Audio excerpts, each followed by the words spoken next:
अरे दिल मोहनी रे दीवानी गोला कैसे कैसे गजब दिन निकले माया मैं करे तोला ऐसे हाँ ये माया में आगे लगा के कीड़ा पार गए है वो अच्छा का बात है ज्यादा मीठ में कहे कहावत है का ज्यादा के मीठ में ना हाँ कीड़ा पड़ना तय है ऐसे कहा थे ऐसे ऐसा जानते ना हाँ तो तोर भाई हम आया के इसी तैसी नहीं कराते हैं गोला मौलाना सुल्तान का बताओ बताना का बात है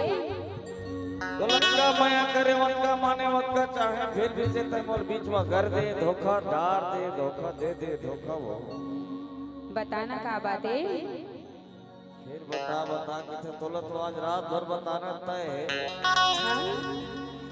दिल मोहनी रे दीवानी बोला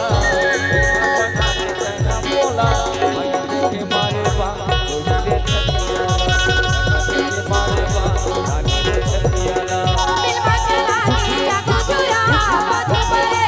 मैं तुरा जगने में मारी बात मर छतिया जगने में मारी बात मर छतिया रे दीवानी बोला वैसा बता के तेरा बोला माया के मारे बा तुझे छतिया जगने के मारे बा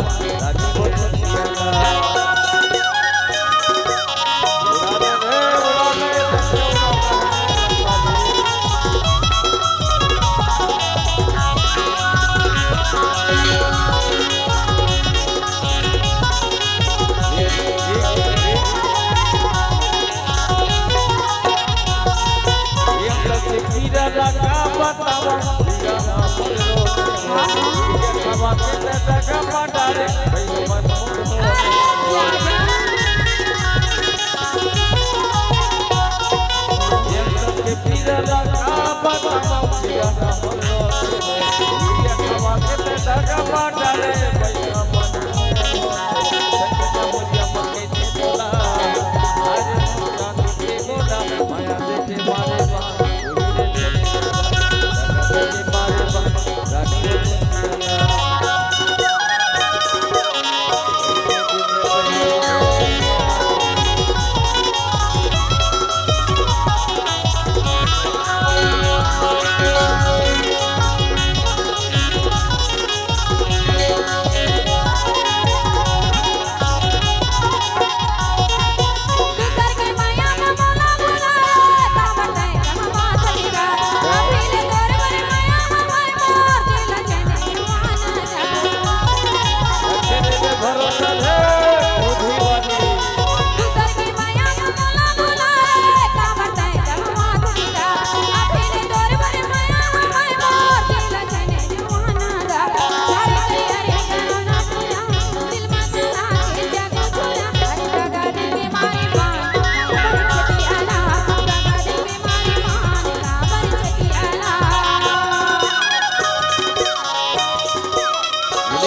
कह दिन की जिंदगी इनका घमंड नहीं होना चाहिए रे।